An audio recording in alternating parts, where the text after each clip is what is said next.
오늘 설교의 제목은 거듭나다입니다. 요한복음 3장 3절에서 나왔습니다. 거듭나다, 이걸 한문으로 보면 중생입니다. 거듭 태어나다, 영어로 보면 born again, 다시 태어나다. 신약은 헬라어로 쓰여 있는데 헬라어의 거듭나다 부분을 보면 뜻이 위로부터 태어나다, 거듭나는데 어머니로 다시 들어가서 나는 수 있는 것이 아니고 위로부터 다시 태어나다, 이런 뜻이 있습니다. 이 거듭남은 죄 때문에 죽을 수밖에 없는 인간이 예수 그리스도의 보혈의 공로를 믿음으로 하나님에 의해 다시 영원한 새 생명을 약속받는 인격적이고 근본적인 그런 변화를 의미합니다.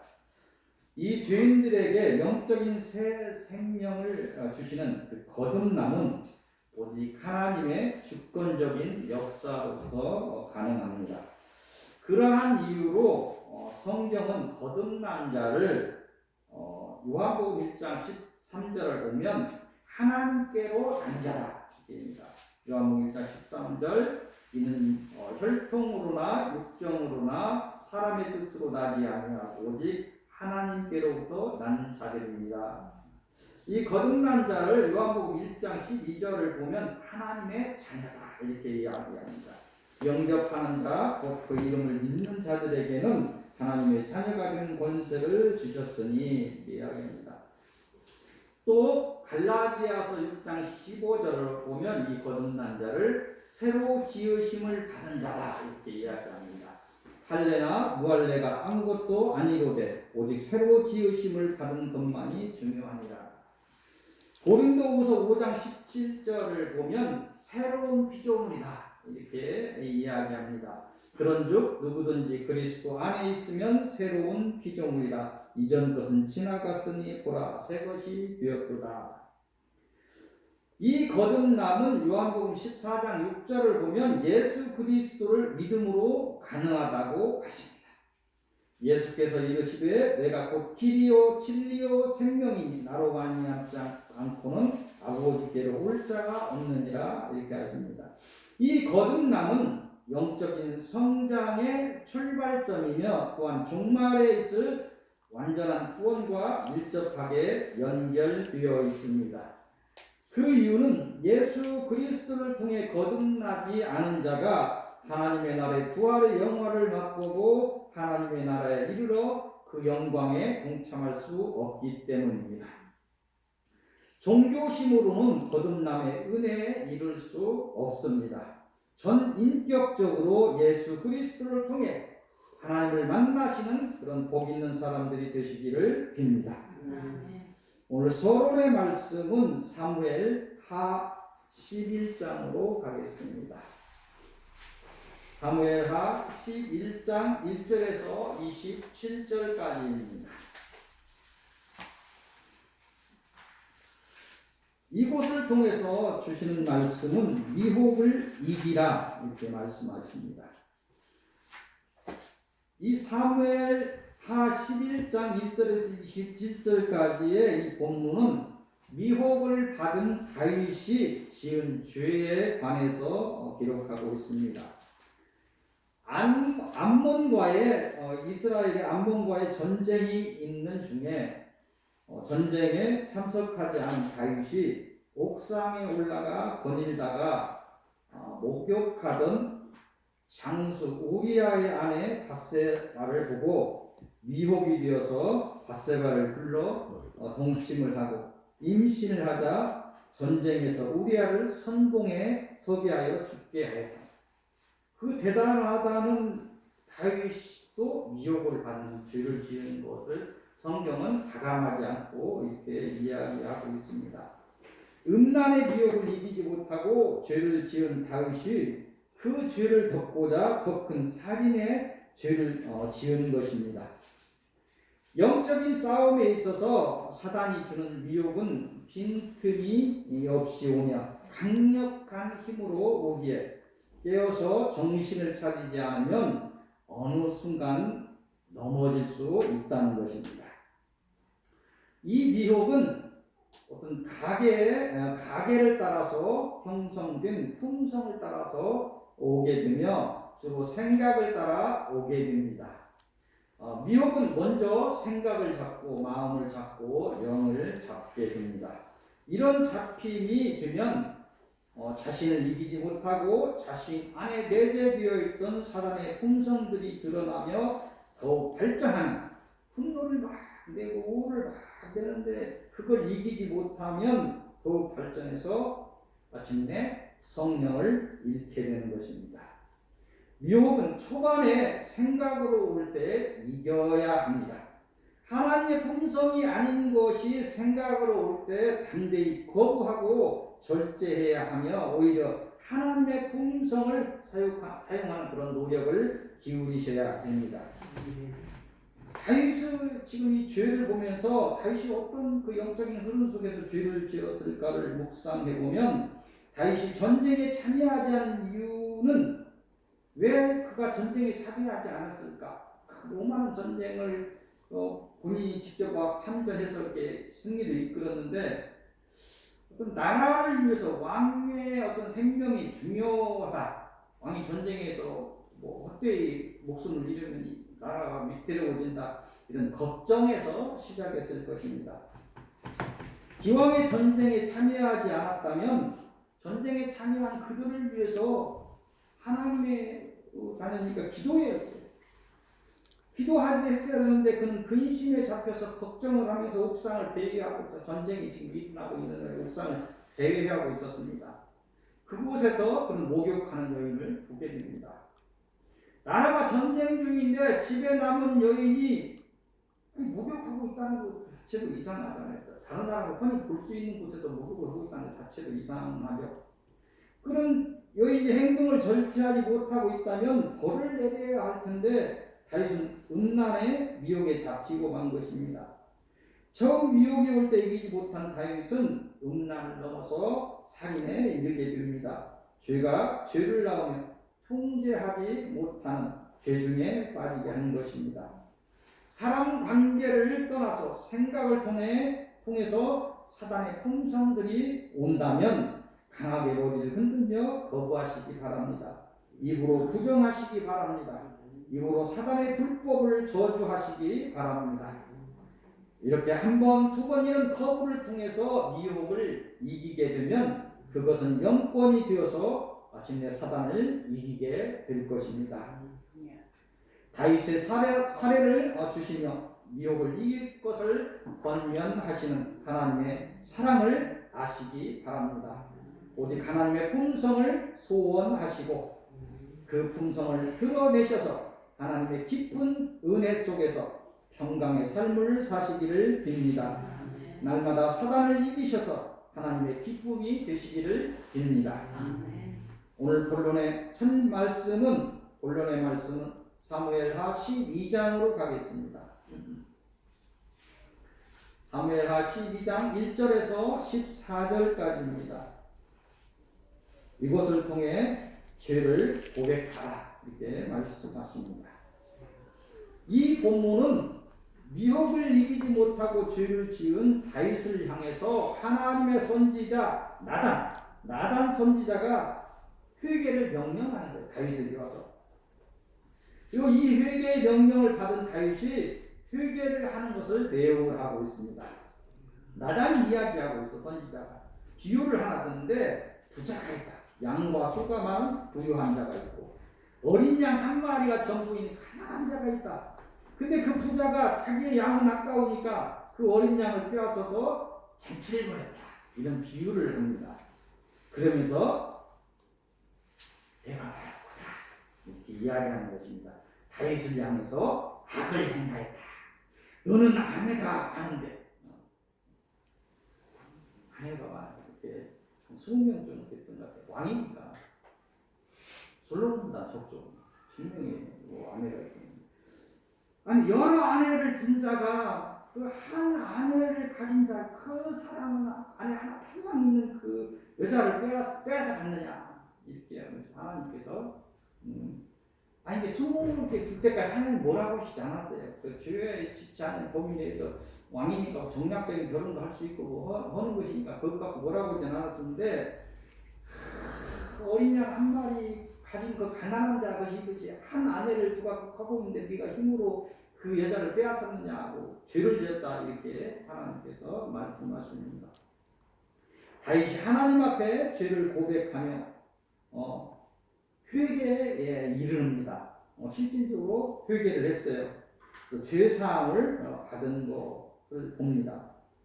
근데 죄사함을 받았는데 성경을 쭉 보면 그 죄의 대가는 치르게 하십니다. 그 죄에 대한 대가는 부정으로 낳은 아이는 죽게 되리라 이야기합니다. 그리고 이로 인해서 너의 죄로 인해서 다윗의 집에 칼에 난 형제들로 인해서 나중에 보면 칼에 난이 있습니다. 세 번째 아들이 첫째 아들을 죽이죠. 첫째 아들이 세 번째 부인의 딸을 사랑해도 거탈하는 일이 생깁니다. 왕도 그러니까 옛날이니까. 그리고 사랑을 했으면 계속 사랑을 하는데 맺히죠. 그러니까 그 오빠가 이 첫째 아들을 죽이는 왕자의 일어나죠. 보통 문제가 아니죠. 나중에 넷째 아들도 또 난을 일으키면서 난리가 납니다. 이런 예언처럼. 결국은 일곱째 아들인 밧세바, 지금 여기서 나오는 밧세바에서 나온 솔로몬이 왕위를 이렇게 됩니다. 나중에 보면 진짜 그건 지나가는 일이고 이렇게 다윗의 집에 칼의 난이 떠나지 않게 된다 이렇게 예언합니다. 다윗의 아내들이 재앙으로 더럽혀지게 될 것이다 이렇게 죄의 대가에 대해서 이야기합니다. 죄사함을 받았을 때 죄의 대가는 받아야 된다 이렇게 이야기합니다.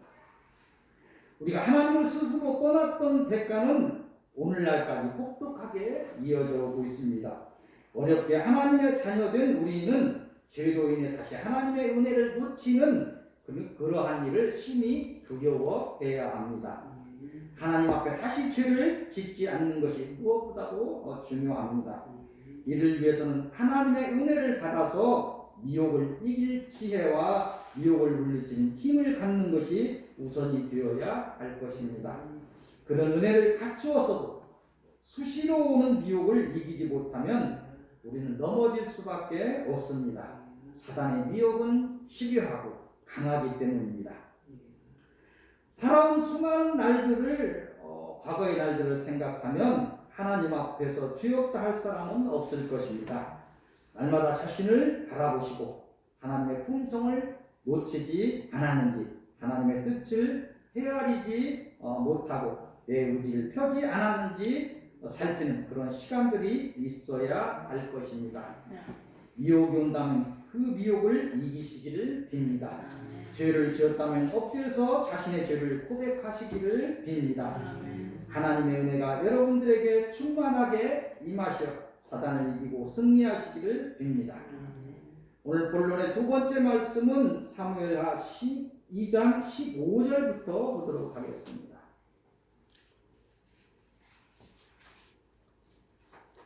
23절까지 보겠습니다. 이곳을 통해서 주시는 말씀은 죽이리라.